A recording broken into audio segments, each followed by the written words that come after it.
सम्भाषणसन्देशसंस्कृतमासपत्रिकायां प्रकाशितानां बालकथानां ध्वनिप्रसारणम् इदं बालमोदिनी इति। होलिकापर्व समग्रे देशे सोत्साहम् आचर्यते। तस्य पृष्ठभूमिकायाम् अस्ति काचित् कथा।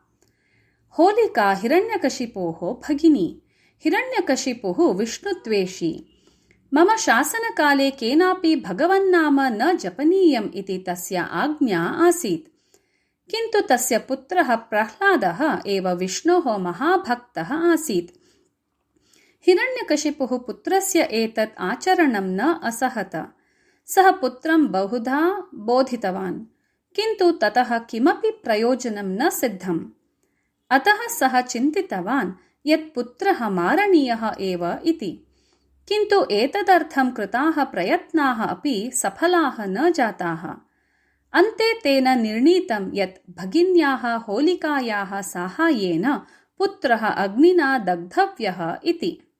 अग्निः अपि यथा न दहेत् तथा वरः प्राप्तः आसीत् होलिकया। अतः हिरण्यकशिपुः भगिनीम् अवदत्, भवती मम पुत्रं लालयन्ती उपायेन अग्निं प्रविशतु, तदा प्रह्लादः दग्धः भविष्यति। ततः भवती अग्नितः बहिः आगच्छतु इति। होलिका एतत् अङ्गीकृतवती। प्रह्लादेन सह कृतकवात्सल्येन सम्भाषमाणा सा तम् उन्नीय अग्निं प्रविष्टवती।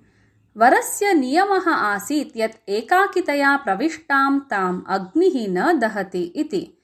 तत् विस्मृत्य सा प्रह्लादेन सह अग्निं प्रविष्टवती आसीत्। अतः सा दग्धा अभवत्।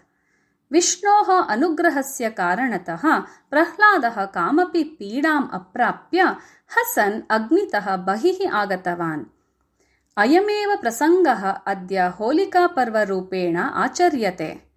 वर्णलेपनादिना जनाः सन्तोषेण नृत्यन्तः पर्वणि भागं गृह्णन्ति।